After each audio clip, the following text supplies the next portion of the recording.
Luar biasa. Selamat pagi Bapak Ibu Saudara. Yang pertama saya harus minta maaf dulu karena saya nggak pakai facial dan juga kalau pakai ini agak terganggu saya ngomong, nanti ngomongnya pakai kuah jadinya. Jadi saya minta maaf untuk saya buka aja ya karena saya jauh dari Bapak Ibu Saudara. Dimaafkan Kak? Oke. Luar biasa. Hari ini saya diberi anugerah untuk berdiri di tengah-tengah Bapak Ibu Saudara. Bukan pegang gitar tapi saya pegang corong.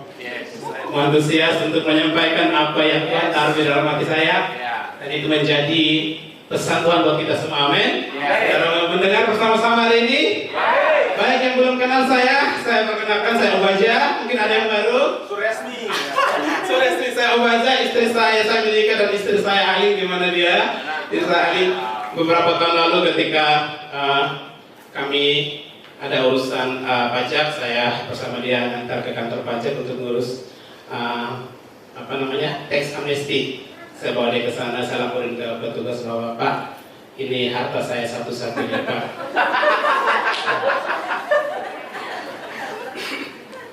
Kami bersuka cita sampai hari ini. Tuhan memimpin, Tuhan menuntun, Tuhan tidak meninggalkan kita. Sukacita Tuhan tak habis-habis di hidup kita, amin.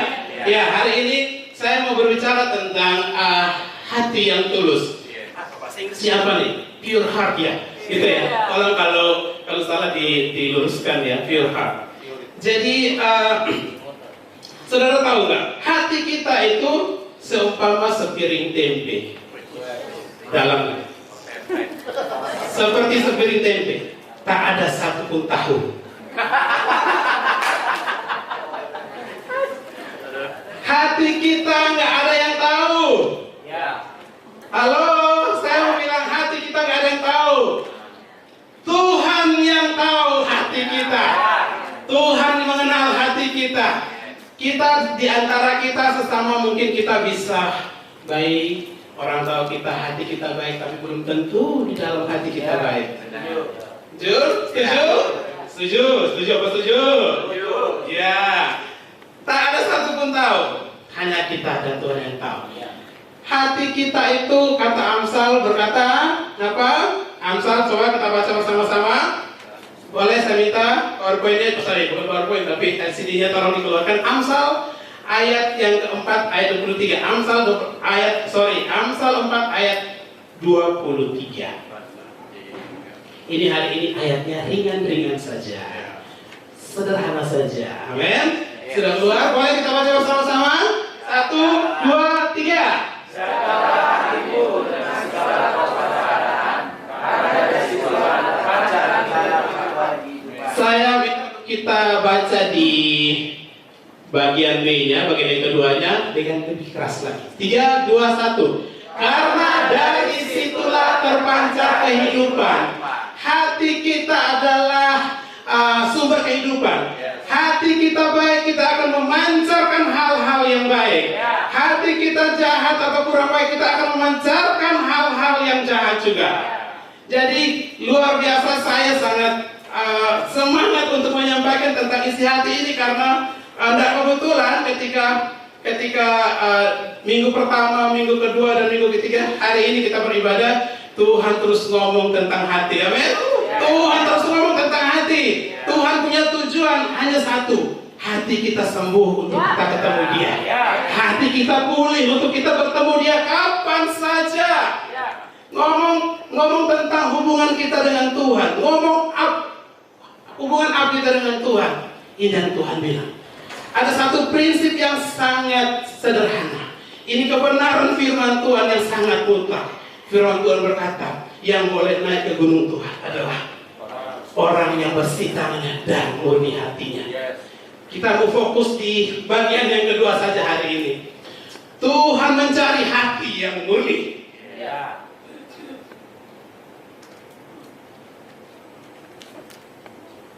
Ketika kita datang untuk kita menyembah bersama-sama seperti ini, ketika kita bernyanyi menyembah Tuhan, pastikan bahwa itu keluar dari hatimu yang murni. Kita sedang menyembah Tuhan, kita sedang bertemu dengan Tuhan, kita sedang berjumpa dengan Tuhan. Kita bukan mau menyenangkan orang lain, kita bukan mau menyenangkan siapapun juga di tempat ini. kita datang bertemu dengan Tuhan. Dan Tuhan ngomong sangat jelas, hati kita harus murni. Nggak mungkin kita datang kepada Tuhan, kita masih bawa masalah kita masih pikul beban kita yang mungkin sudah lama kita masih bawa, dan kita datang, kita bernyanyi dengan tidak merasa apa-apa. Tuhan, kami menyembah Engkau. Kita berkata, Tuhan, kami memuji Engkau, tapi hati kita tidak di sana. Hati kita sedang dipengaruhi oleh banyak sekali hal. Di dalam perjalanan hidup itu tentu banyak hal yang kita alami. Amin. Kita bicara tentang bos, wah itu terjadi setiap hari. Barang bisa pengaruhi hati kita, orang bisa pengaruhi hati kita, situasi bisa pengaruhi hati kita untuk kita datang kepada Tuhan. Tuhan berkata dengan sangat sederhana hari ini bahwa Dia menginginkan hati yang bersih, Dia menginginkan hati yang murni, Dia menginginkan hati yang tulus. Ketika engkau menyembah, pastikan bahwa aku bernyanyi dengan tulus.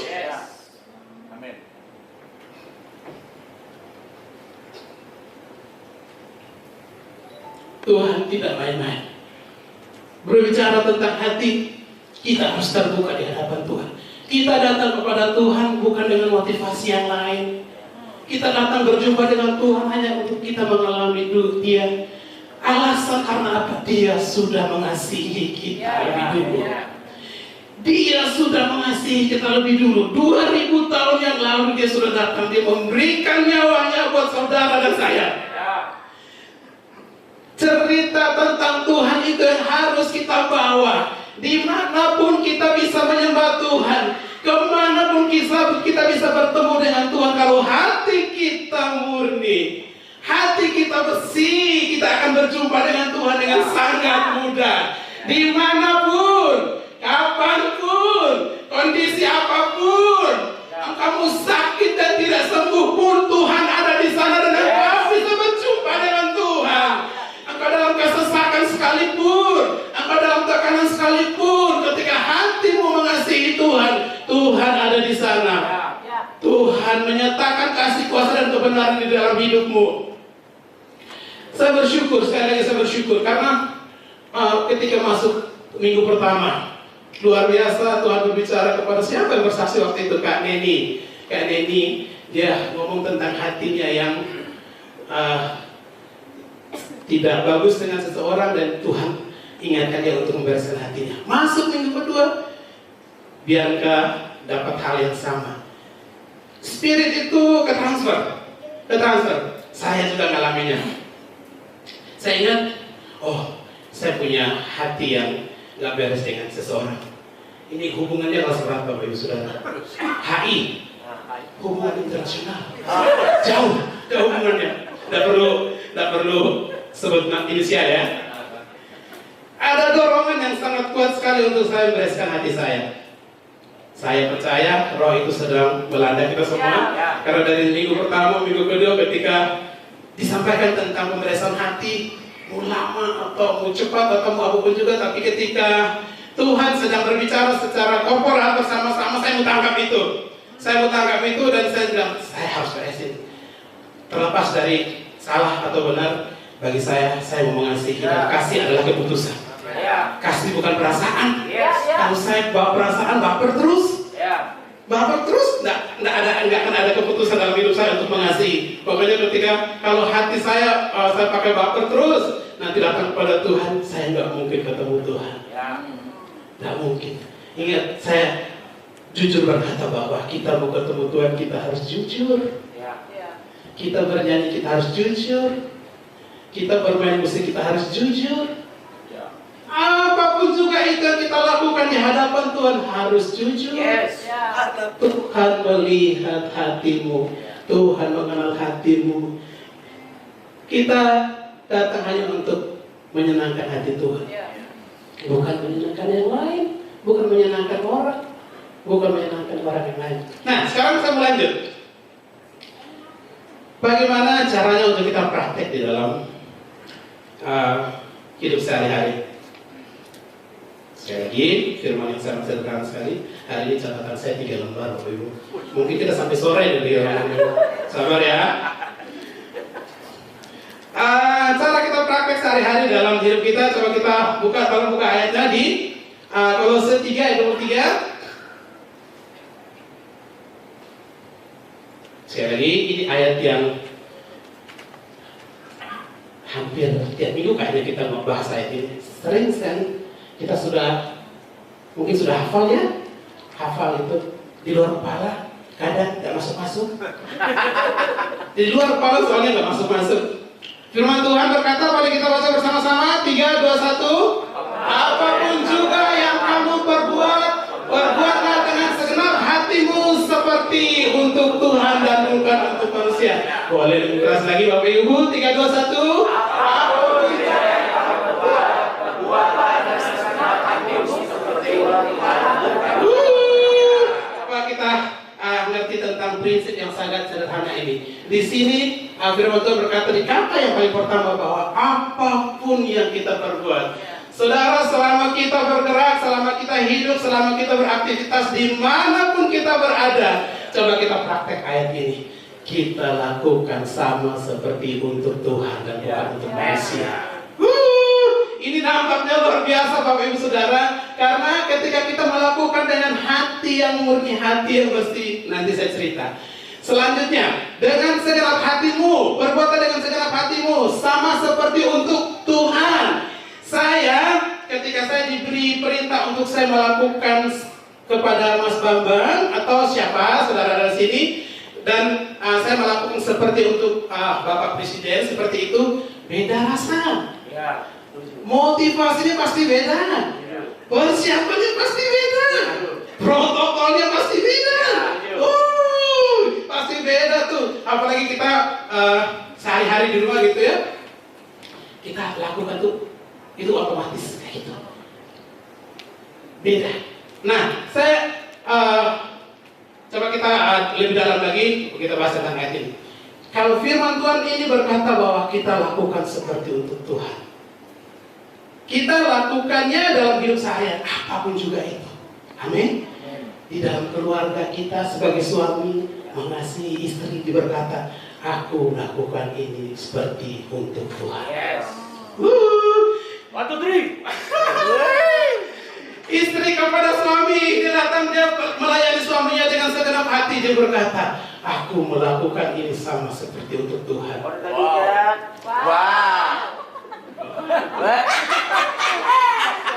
Anak-anak kepada orang tua, ketika orang tua mau memberi perintah, memberi sesuatu, anak-anak datang dan berkata, aku melakukan ini sama seperti untuk Tuhan dan bukan untuk manusia.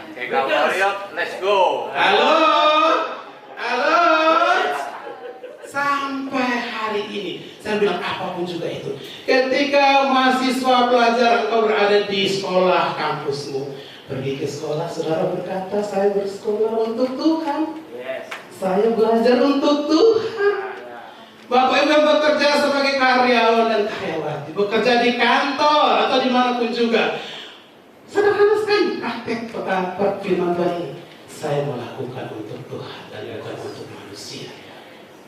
Apapun juga yang bisa disebut. Amin.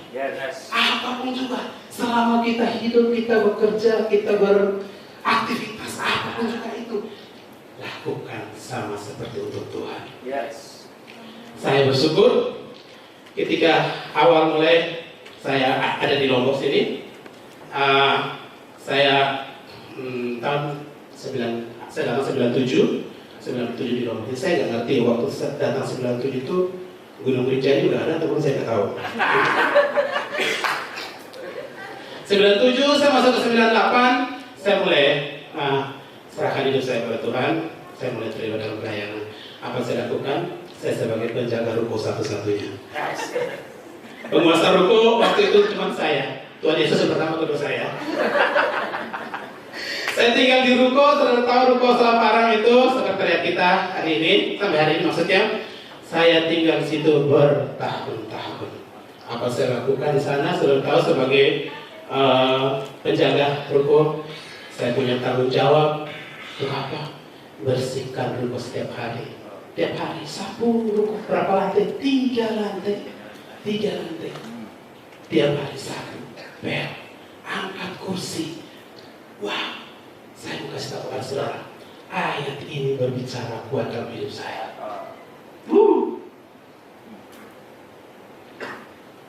Ketika saya sambung, saya berkata, Tuhan, ini yang bisa saya lakukan.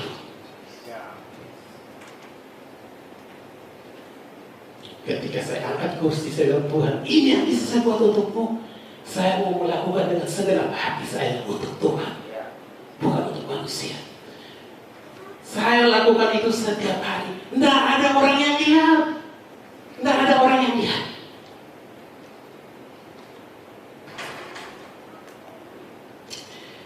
Makanya saya bilang, ayat ini powerful untuk merubah hidup saya. Agak melo.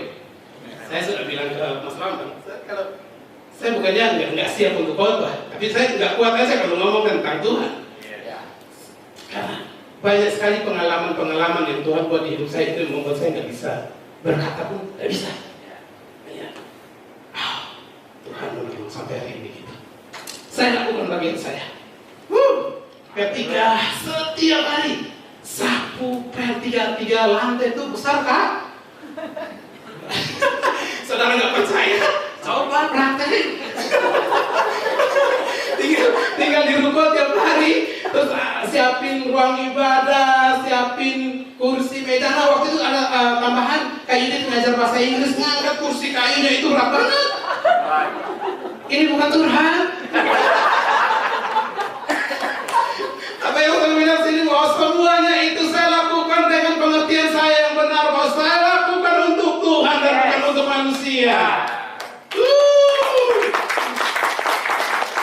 Tidak ada sungut-sungut di dalam hati saya ketika saya melakukan itu, karena saya tahu melakukannya untuk Tuhan. Saudara tahu, di dalam kejadian-kejadian itu saya banyak mengalami perjumpaan dengan Tuhan. Saya mengalami koramdeo dengan Tuhan itu bukan hanya di ibadah raya komsel atau apa.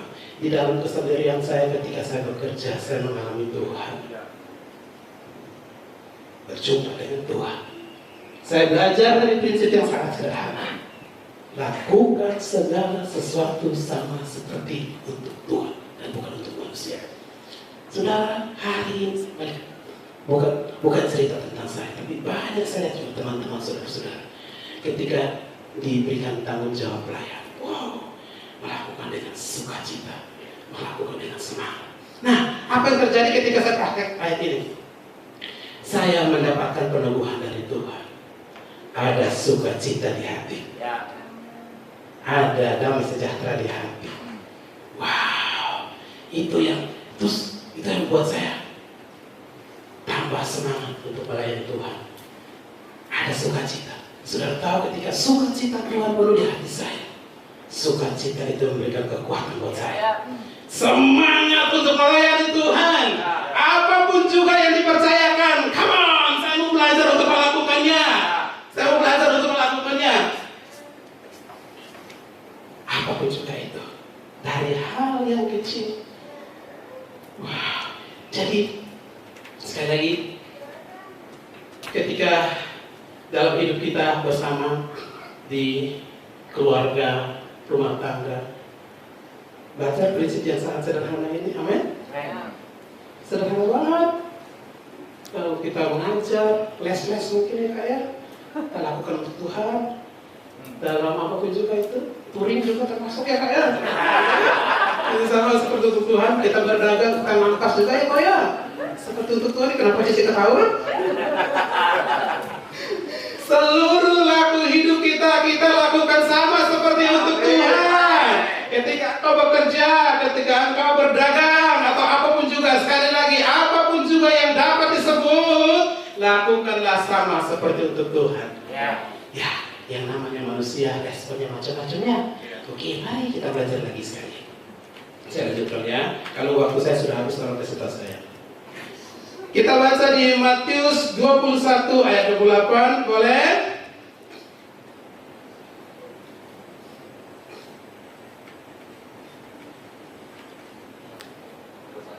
Matius 21 ayat 28 sampai ke 30. Oke?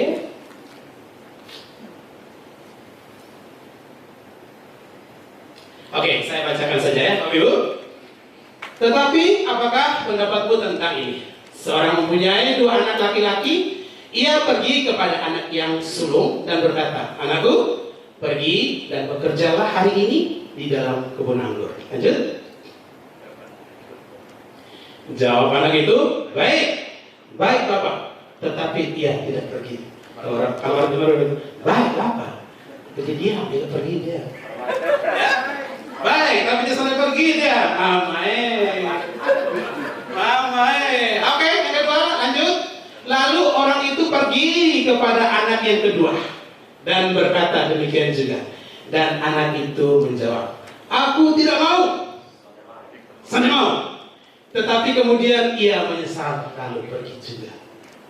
Coba senyum aja kiri kananmu, tanya kamu yang mana? Saya anak ketiga. Jangan tambah anak di sini ya.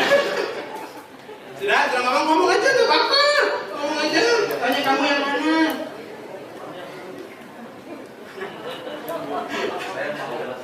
Ini respon tentang anak-anak. Seringkali kita di dalam kehidupan kita setiap hari kita pasti bertemu dengan peristiwa ini, amin. Ketika ada entah anak, entah orang dewasa, orang tua atau apapun juga itu, ketika diberi satu perintah, mungkin terlalu berat ya, permintaan, tanggung jawab atau apapun juga itu, kita tentu temukan respon-respon seperti ini. Ada yang bilang, saya nggak mau.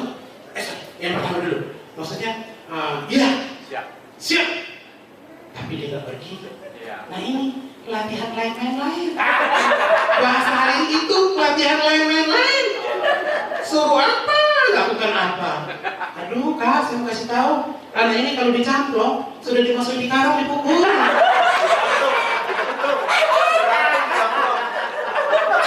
Peristiwa ini hanya saya dan abang saya.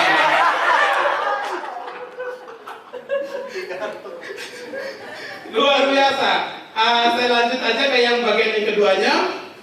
Respon anak yang kedua, dia bilang apa? Dia tidak mau, tapi ada timbul rasa penyesalan di dalam hati dia, yang itu dia membuat dia untuk dia.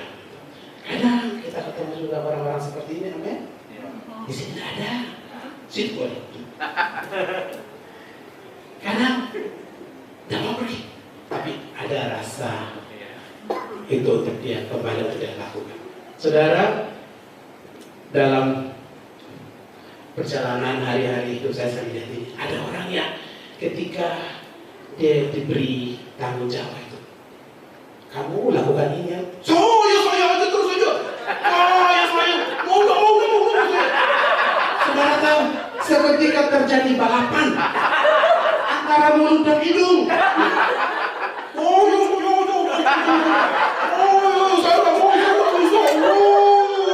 Sorry, nggak ada orangnya di sini.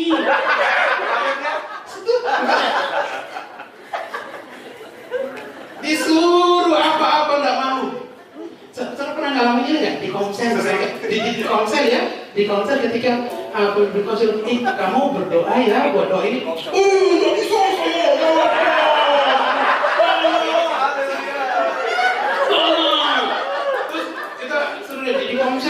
Di konser suruh kamu WL ya, langsung itu responnya macam-macam, sabar banget, Tuhan Yesus tolong, panjang banget. Kita pasti ketemu orang kayak gitu. No problem, sorry, speak English. Kita akan banyak ketemu dengan orang-orang seperti itu. Semua orang punya waktu, semua orang punya pencerahan, semua orang punya saat untuk dia mengalami terobosan secara hati masing-masing. Kita bisa rasa, ya. Nah, yang kedua itu dia sudah dia bilang tidak, tapi ada rasa bersalah, rasa haus untuk dia datang lakukan apa menjadi tanggung jawabnya dia. Amin. Nah, saya mau bahas di sini. Ini maksud saya begini. Ketika hati kita sembuh, ketika hati kita pulih, coba kita praktekkan yang ayat tadi saya bilang itu. Ketika kita diberi tanggung jawab, apapun juga itu, coba kita lakukan ini. Taat, terima, dan lakukan. Tidak usah tanya-tanya, tidak usah. Nanti ini bagaimana, itu bagaimana, itu bagaimana. Kita kalau lakukan sesuatu yang kita tahu itu sudah biasa. Ya. Hei, saya mau kasih tahu Bapak Ibu Saudara, Tuhan melakukan kepada kita jauh lebih dari apa yang kita tahu. Ya. Kita kalau bilang kita mengasihi Tuhan, hati kita benar-benar terpaut sama Tuhan. Ketika Tuhan berbicara, bagian kita hanya bertaat, kita dengar, kita lakukan. Di dalam rumah tangga, di dalam komsel, dan di dalam kehidupan bersama kita, ketika kita diberi arahan dari otoritas kita, lakukan aja. Bukan masalah nggak bisa, coba dulu.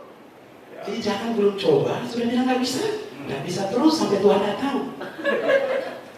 Jadi lakukan dulu, amin. Nah, ada beberapa contoh yang saya mau kasih tahu di sini. Tuhan selalu mulai dari apa yang kita punya.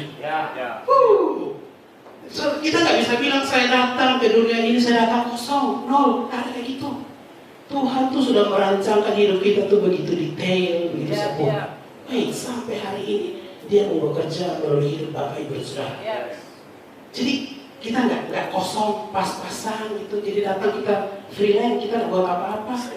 Ya, kita santai kayak di pantai, santai banget. Jadi tidak terlibat apa-apa.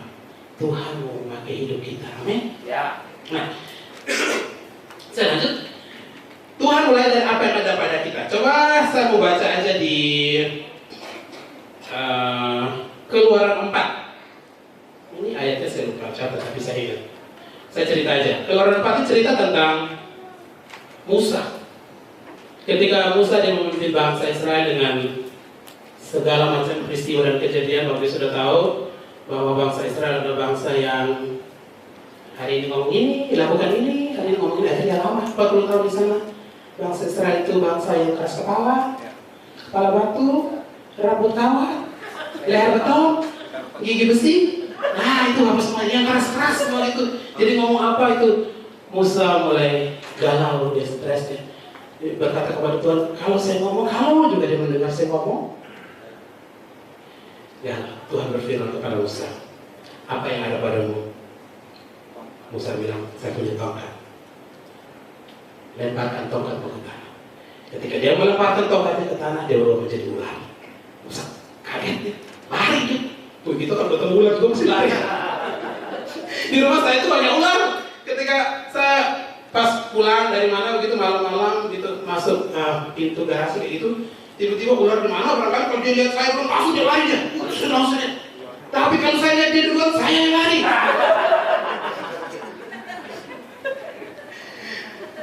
Tuhan membuat mujizat itu supaya Musa tahu bahwa apa yang ada padamu ada mujizat.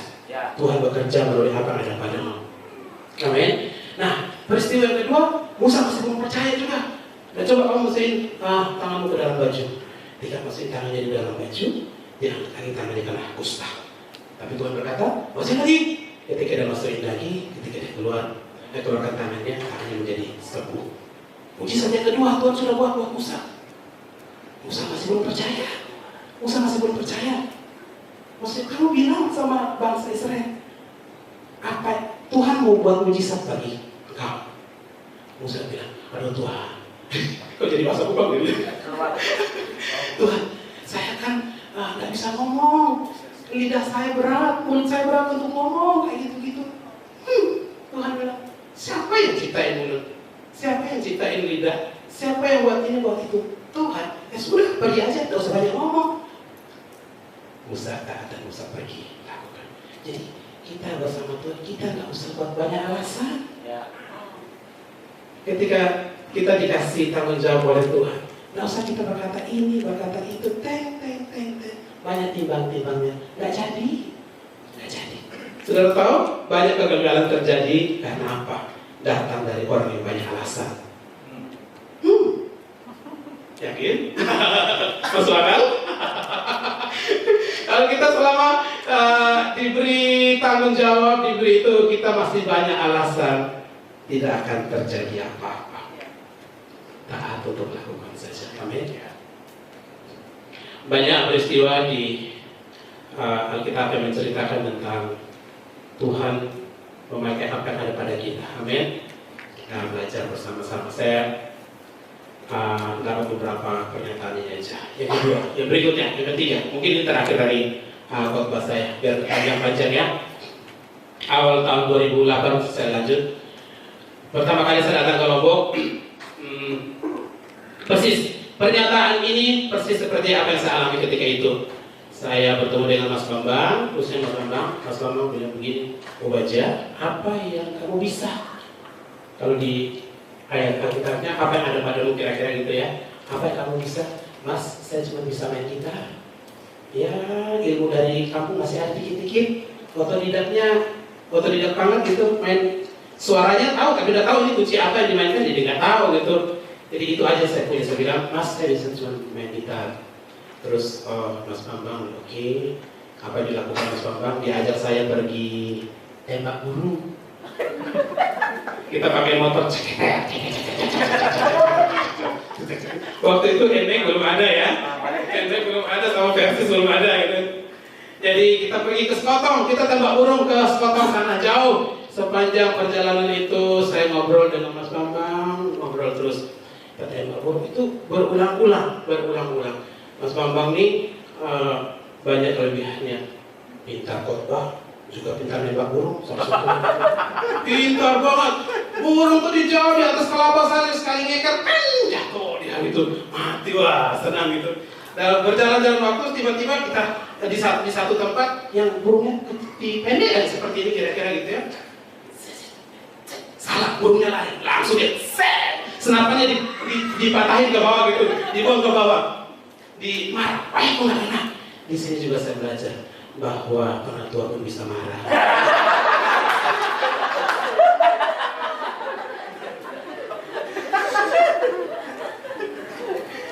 Dekat banget bro, lari dia, kukurnya lari. Saya masih ingat itu mas, sorry saya mengungkit masa lalu mas.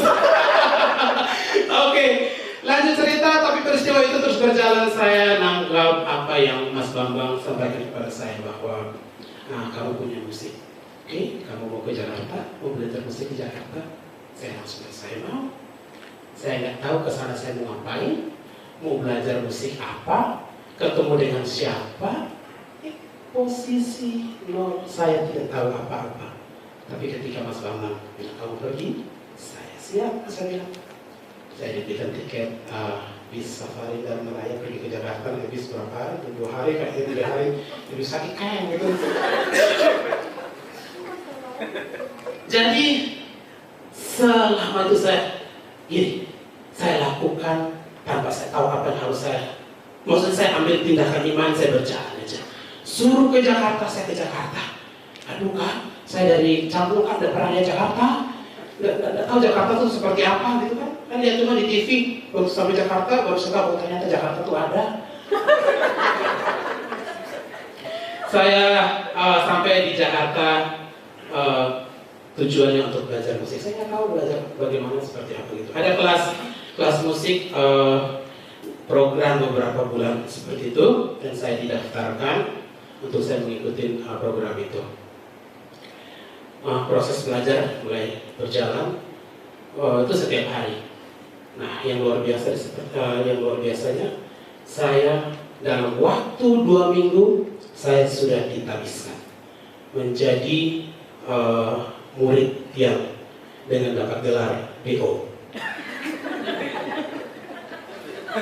Saudara tahu deh, drop out, go.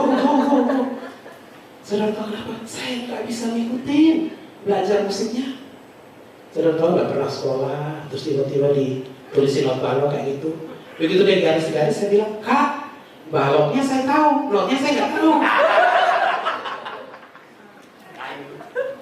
Selama 2 minggu, akhirnya saya di drop out dari sekolah itu. Saya di drop out. Wah, terjadi kekisruhan antara gereja Speed Plaza ke Mas Bambang dan ke sekolah ini. Gereja sudah mulai, saya dengar berita itu, dengar komplain ke Lombok, kamu kirim orang seperti apa, nggak bisa apa-apa. Kayak gitu, saya dengar. Luar biasa. Apa yang Mas Pam bilang? Tenang, saya percaya dia bisa. Ya. Oke. Saya mau kasih tahu waktu itu selama 2 minggu, saya nggak bisa apa-apa. Belajar lagu tuh cuma yang paling bisa tuh lagu si semut yang kecil. Sol, mi, mi, fa, re, re. Itu kebetulan hafal di kepala gitu. Jadi mainnya mudah gitu. Si semut yang kecil. Saya nggak tahu sampai sekarang semutnya udah besar.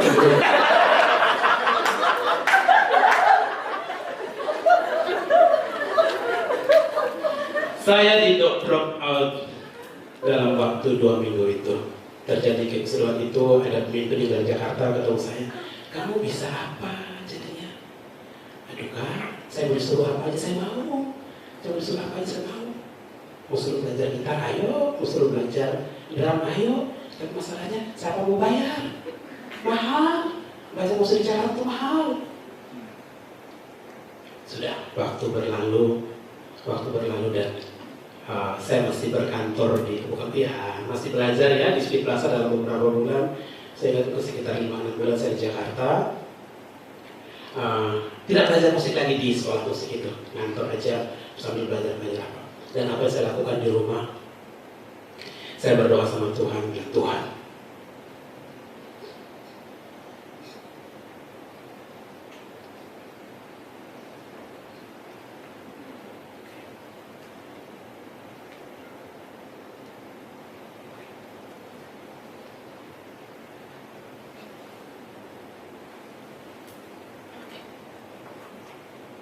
saya hanya ingin melayani Tuhan.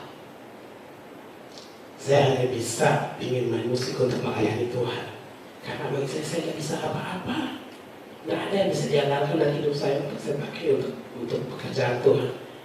Sudah kedua aja, sudah belajar musik di sana gitu. Saya berdoa sama Tuhan, saya nggak butuh jago.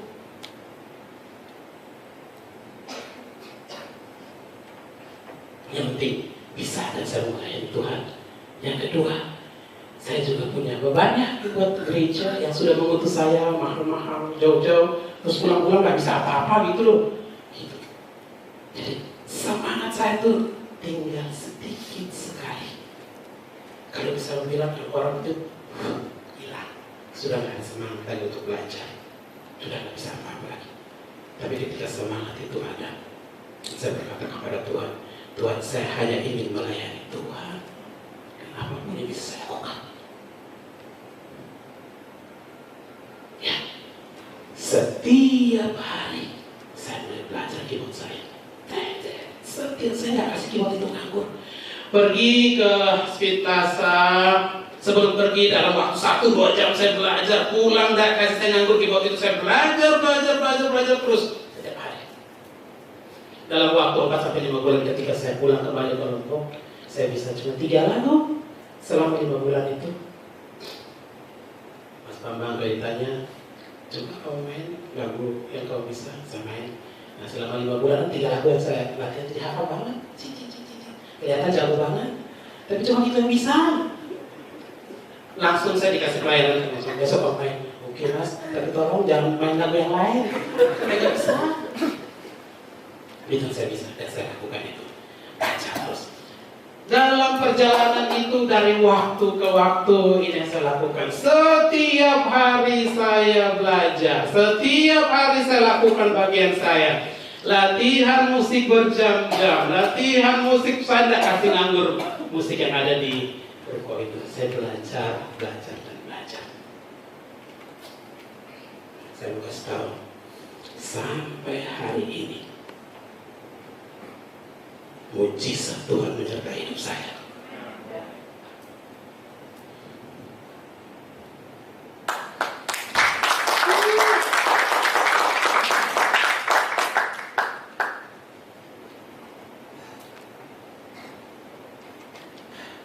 Mujizat Tuhan terjadi.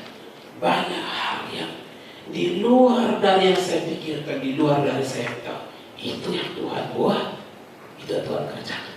Sampai hari ini semua penuh dengan mujizat dan mujizat. Saya mau berkata kepada Bapak Ibu Saudara hari ini, kita hanya perlu taat untuk kita melakukan apa yang Dia perintahkan. Dengar dan lakukan. Ketaatan itu seperti ini Bapak Ibu. Kita lakukan dulu. Tahunya kemudian. Ketika, nah kamu lakukan ini. Ya siap Pak, Kak, Om, Bapak atau apapun juga itu. Lakukan. Tidak usah tanya kenapa, bagaimana, seperti apa. Nanti tidak jadi dilakukan. Nanti juga tahu. Salah benar nanti tahu. Kalau salah, kalau gagal dicoba lagi. Bisa dicoba lagi. Bukan gagal. Bukan gagal. Tapi respon hati kita. Ketika respon hati kita benar untuk kita melakukan sama seperti untuk Tuhan. Dengar, Tuhan tidak berbohong kepadamu. Tuhan tidak berbohong kepadamu. Tuhan akan membayar. Tuhan akan menggenapi apa yang menjadi doamu. Saudara, kualitas hidup kita ditentukan oleh seberapa harga yang kita bayar buat Tuhan. Semakin mahal harga yang kita bayar untuk Tuhan, semakin berkualitaslah hidup kita. Semangat untuk melayani Tuhan, semangat untuk mengasihi Tuhan dimanapun engkau berada. Hari ini saya melihat ketika rekan-rekan pemimpin Mas Bambang, Kak Arya, Kak Aristo segala macam pergi ke desa lain, pulang hujan-hujanan, pulang itu tetap terobos, ada sukacita, pergi dengan sukacita. Coba kalau kita lakukan, lakukannya kepada orang lain, supaya orang lain lihat, saudara, walaupun kita lakukannya sepertinya bagus, orang pun juga bagus banget pelayananmu. Firman Tuhan berkata sudah selesai kalau punya upah itu, upahmu sudah selesai. Tapi ketika kita lakukan untuk Tuhan, yang ada orang pun tahu Tuhan sendiri akan meneguhkan hati kita. Ada sukacita, ada gairah, ada semangat untuk melayani Tuhan kapanpun, dimanapun, waktu seperti apapun juga, kita akan siap untuk bayar harga untuk Tuhan. Karena kita tahu Tuhan yang kita sembah adalah Tuhan yang hidup, Tuhan yang hadir, Tuhan yang nyata di dalam seluruh laku hidupmu. Dia ada. Dan dia mau menyatakan kasih kuasa dan kebenarannya di dalam hidupmu. Hari ini kita mau belajar tentang prinsip sederhana. Apa? Lakukan segala sesuatu sama seperti untuk Tuhan. Amin. Sama seperti untuk Tuhan. Baik, Bapak Ibu Saudara, saya punya materi, saya sudah selesai sampai hari ini. Tapi saya sangat rindu sekali untuk kita berdoa bersama-sama. Bolehkah kita di tempat dulu kita masing-masing? Gak usah lihat kiri kanan. Hari ini izinkan Tuhan untuk berbicara dalam hatimu. Izinkan Tuhan untuk berkata-kata di dalam hatimu. Biarkan dia berbicara.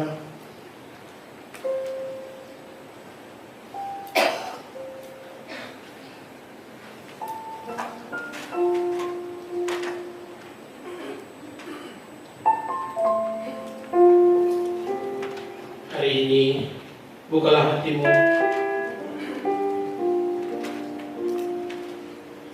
Kalau kau belum mengerti panggilan hidup dalam hidupmu, mari berdoa pagi hari ini biar Tuhan bukakan itu dalam hidupmu.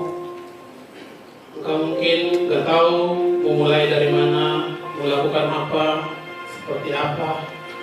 Saya percaya Roh Kudus hadir, Roh Kudus nyata untuk dia berkata-kata dalam hidupmu. Siapapun juga engkau hari ini, Tuhan mengasihimu. Tuhan mengasihimu. Tuhan melihat hatimu. Tuhan melihat hatimu. Hati yang tulus untuk mengasihi dia. Hati yang tulus untuk melayani dia. Hati yang tulus untuk berkarya dalam hidupmu.